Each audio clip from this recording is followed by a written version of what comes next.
राष्ट्रीय सुरक्षा सलाहकार अजीत डोवाल ने आतंकवाद से प्रभावी तरीके से और शीघ्रता से निपटने की ओर इशारा किया है। इसमें उन्होंने क्रॉस बॉर्डर टेररिज्म पर भी जोर दिया है। नेशनल सिक्योरिटी एडवाइजर हैं भारत के अजीत डोवाल साहब, उन्होंने वही इशू हाईलाइट किए हैं जो इंडिया के नेशनल इंटरेस्ट में हैं और वो सीधे पिन पॉइंट होते हैं पाकिस्तान की तरफ। लेकिन वहां पर इंडिया ने पाकिस्तान को बहुत बुरी तरह लताड़ा और कहा कि हम तो जी दहशतगर्दों को ना सपोर्ट करेंगे और क्रॉस बॉर्डर टेररिज्म करने वालों को भी सपोर्ट नहीं करेंगे, इनके खिलाफ हमें अल ऐलान जंग करना होगा।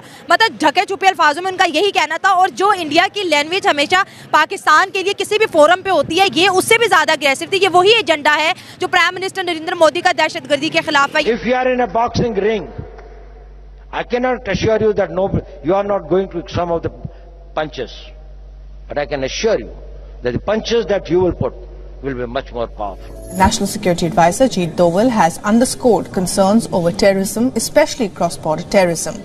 India's NSA said that any act of terrorism, including cross-border incidents, is unjustifiable. जा रहे हैं वो यही कह रहे हैं कि जी this terrorism जो है वो that's an instrument of policy है उनका, trade by day and terrorism by night, इस तरह की वो चीजें बोल रहे हैं। इंडिया जो जिस चीज ने करना होता है वो उसको पकड़ के हवा देना शुरू कर देता है, तो उस पे वो भी सवाल किया गया। अजीत डोवाल सर ने भी यही बात की कि क्रॉस बॉर्डर टेररिज्म को ना दुनिया सीरियसली देखे।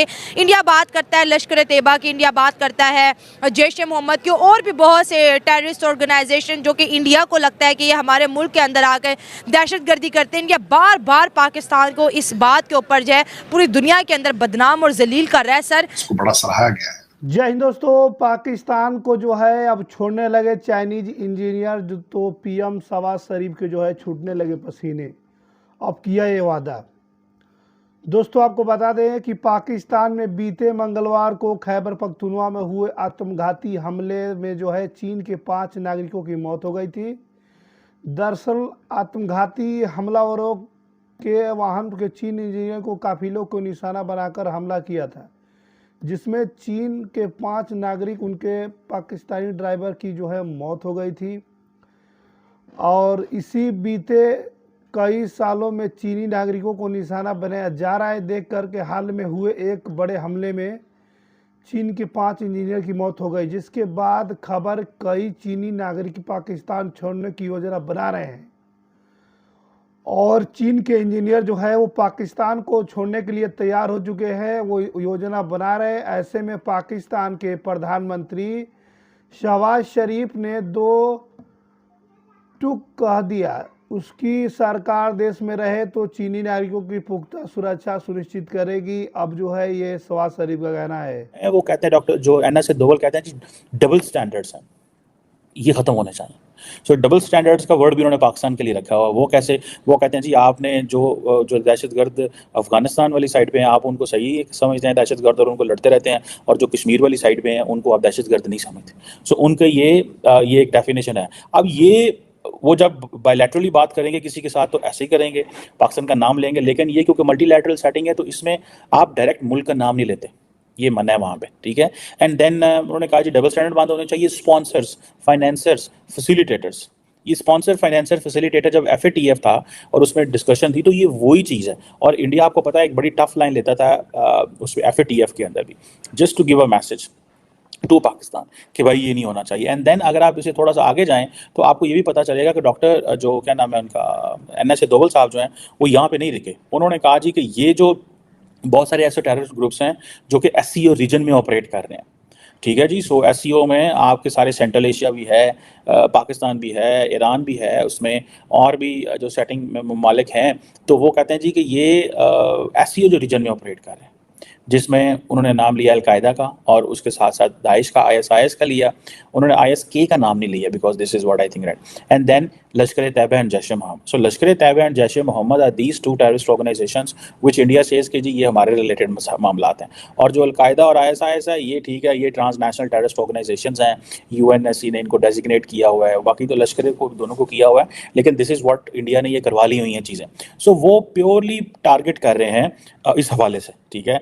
और देन वो सारी की सारी NSA दोवल साहब की जो टेररिज्म की डेफिनेशन है या उनके जो कंसर्न्स हैं, they are related to Pakistan. For example, अब वो कहते हैं जी कि ये जो टेक्नोलॉजी का इस्तेमाल होता है जो दहशतगर्द जमातें करते हैं, ये इसको कैसे बंद करना है, और drones, cross border smuggling and weapons and drugs, purely Pakistan. आपको याद है कि इंडिया का एक कंसर्न है ये, वो पाकिस्तान के बारे में कहते रहते हैं कि रिसेंटली पता आपको एक DSP साहब भी हमारे लाहौर के पकड़े गए थे जो कि ड्रोन्स के जरिए इंडिया में ड्रग्स भेज रहे थे। अब वहाँ पे वो भी सारी बातें, इनके नेटवर्क होते हैं, क्या होते हैं, कैसे होते हैं, ये कैसे ऑपरेट करते हैं।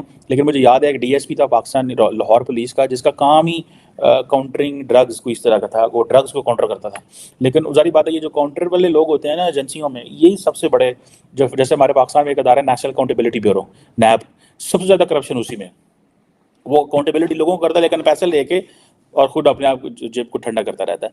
ये this is what largely blame is on them. I don't have any proof, I am not a investigative journalist और like this, but I am an analyst, but I believe कि this is what largely people have an opinion on this. And इसी तरह अब वो जो ये कह रहे हैं कि क्रॉस बॉर्डर स्मगलिंग जो है वो पाकिस्तान के रिलेटेड चीज़ है, हालांकि पाकिस्तान को भी इस चीज़ का प्रॉब्लम है when it comes to Afghanistan, ये स्मगलिंग वेपन्स। पाकिस्तान के अंदर होने वाले SCO समिट की, जिसको इंडिया के national security adviser Ajit Doval ने जी अटेंड किया, और पाकिस्तान का अभी तक नेशनल सिक्योरिटी एडवाइजर कोई भी नहीं है, लेकिन वहां पर इंडिया ने पाकिस्तान को बहुत बुरी तरह लताड़ा और कहा कि हम तो जी दहशतगर्दों को ना सपोर्ट करेंगे और क्रॉस बॉर्डर टेररिज्म करने वालों को भी सपोर्ट नहीं करेंगे, इनके खिलाफ हमें अल ऐलान जंग करना होगा। मतलब ढके छुपे अल्फाजों में उनका यही कहना था। और जो इंडिया की लैंग्वेज हमेशा पाकिस्तान के लिए किसी भी फोरम पे होती है, ये उससे भी ज्यादा अग्रेसिव थी। ये वही एजेंडा है जो प्राइम मिनिस्टर नरेंद्र मोदी का दहशतगर्दी के खिलाफ है, ये वही एजेंडा है जो डॉक्टर एस जयशंकर का है। और अजीत डोवाल सर ने भी यही बात की कि क्रॉस बॉर्डर टेररिज्म को ना दुनिया सीरियसली देखे। इंडिया बात करता है लश्कर तैयबा की, इंडिया बात करता है जैश ए मोहम्मद की, और भी बहुत से टेररिस्ट ऑर्गेनाइजेशन जो कि इंडिया को लगता है कि ये हमारे मुल्क के अंदर आकर दहशतगर्दी करते हैं। इंडिया बार बार पाकिस्तान को इस बात के ऊपर जो है पूरी दुनिया के अंदर बदनाम और जलील कर रहा है। सर, इस SCO में भी इंडिया ने जी इनडायरेक्टली पाकिस्तान को टारगेट किया। देखिए, डेफिनेटली जब इंडिया क्रॉस बॉर्डर की बात करता है तो उसमें अफगानिस्तान या फिर पाकिस्तान आ जाता है। हाँ। अफगानिस्तान के साथ तो वो अपने ताल्लुकात बेहतर कर रहे हैं, वहाँ तो इन्वेस्टमेंट्स हो रही हैं, वहाँ तो वो अपना सारा सरमाया लगा रहे हैं, तो पीछे बचता कौन है? पाकिस्तान। वो इनडायरेक्टली, बल्कि अब तो डायरेक्टली ही समझ रहे हैं, वो पाकिस्तान को टारगेट करते हैं। और हमारी अथॉरिटी से मैं बात करता हूँ कि हमारी अथॉरिटीज़ उनसे जाके ये नहीं कहते कि यार या आप हमसे डायरेक्ट बात करो या फिर बात ना करो। हम ढके छुपे लफ्ज़ों में कहते हैं जी हम इंडिया को वो कर देंगे, हम वो कर देंगे। भाई वो जाके यूनाइटेड काउंसिल हो या कोई भी जगह, वो डायरेक्ट जाके बात करते हैं कि इंडिया में जो दहशतगर्दी हो रही है वो पाकिस्तान के थ्रू हो रही है। लेकिन हमारी अथॉरिटीज़ ये बात नहीं कर रही कि यार कहाँ हो रही है, हमें सबूत दो। अगर इंडिया सबूत नहीं प्रोवाइड कर सकता तो फिर पाकिस्तान स्टैंड ले। लेकिन क्या करें, हम स्टैंड भी नहीं ना ले रहे। हमारे लोग जो हैं वो चुप करके बैठे हुए हैं कि यार अगर हम स्टैंड लेंगे तो हमें फिर जाके जो अमेरिका की मदद है वो बंद हो जाएगी, जो एड्स आ रही हैं वो बंद हो जाएंगी, जो IMF से लोन्स आ रहे हैं वो बंद हो जाएंगे।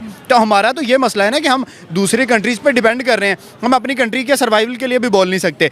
देखें, आपने उनका कहा कि जो भी डिफेंस मिनिस्टर है, जो भी है पाकिस्तान का सिक्योरिटी एडवाइजर है अजीत डोवाल, वो पाकिस्तान के अंदर भी रहे और यहाँ पे भी बहुत बड़ा मिशन करके गए हैं। जो हमारा ये जो एटमी न्यूक्लियर मिशन था, इसको भी नाकाम करने के लिए उन्होंने पूरी तैयारी कर ली थी। हाँ, तो देखिए डेफिनेटली बात है। और हमारा आज तक वो नेशनल कोई सिक्योरिटी ऑफिसर ही नहीं बना, तो हम कहाँ जाके इंडिया के साथ कम्पीट कर सकते हैं? भाई इंडिया हमें इसीलिए निशाना बनाते हैं, उन्हें पता है कि यार इन्होंने चुप करके खड़े रहना है, इन्होंने अब बात नहीं करनी। तकरीबन 1947 से लेके अभी तक है, हम सिर्फ बयान, कभी कभी बयान देते तो कभी बयान भी नहीं देते, मजम्मत बाद में कर देते हैं कि जी हम इस मसले की मजम्मत करते हैं। उस मजम्मत से क्या होता है यार? या तो आप जाके स्टैंड लो या फिर आप मान जाओ कि जो इंडिया बात कर रहा है वो। दोस्तों, आपको बता दें कि बीते मंगलवार को खैबर पख्तूनख्वा में हुए आत्मघाती हमले में जो चीन के जो 5 नागरिक की मौत हुई थी, दरअसल आत्मघाती हमलों के जो है हमलावरों ने वाहन के इंजीनियर पर काफिले पर निशाना बनाकर हमला किया था, जिसमें चीन के 5 नागरिक, उनके पाकिस्तानी ड्राइवर की जो है वो मौत हो गई थी। शहबाज शरीफ ने जो है कोर्डिस्तान दाशू में हाइड्रो पावर प्रोजेक्ट साइट पर चीन के इंजीनियर और कामगारों को संबोधित करते हुए कहा कि मैं आपको आश्वस्त करना चाहता हूं कि पाकिस्तान हुकूमत आपको, आपके परिवार को यहाँ बेहतर सुरक्षा मुहैया कराने में जो है कोई कसर नहीं छोड़ेगा। अब चीन को भी पता चल चुका है कि पाकिस्तान के अंदर जो है अब सेफ जगह नहीं है, क्योंकि पाकिस्तान में सुरक्षा बिल्कुल जीरो के बराबर है। उन्होंने 26 मार्च को इस घटने के दोषियों को सख्त सज़ा देने का ऐलान किया है ताकि इसे एक सबक के तौर पर लिया जाए। उन्होंने ये भी कहा कि ताकि आगे कई भविष्य में इस तरह का अपराध न हो। बता दें कि चीनी नागरिकों पर हमले के संबंध में पुलिस ने घटना के मास्टरमाइंड सहित जो है 12 लोगों को जो है वो गिरफ्तार भी जो है वो कर लिया है दोस्तों। लेकिन सवाल अब ये पैदा हो रहा है कि चीन के लोग जो है वो सचेत हो गए हैं, क्यों सुरक्षित नहीं महसूस कर रहे हैं। इसकी वजह से चीन जो है अब पाकिस्तान से दूरियां बनाता जो है नज़र आ रहा है, जिसको देख करके पाकिस्तान के पीएम शहबाज शरीफ की चिंता बढ़ती नज़र आ रही है कि इस तरह से तो भारत तो हमारा दुश्मन ही बना है और चीन भी हमें छोड़ देगा तो हम कहाँ कटोरा लेकर जाएंगे।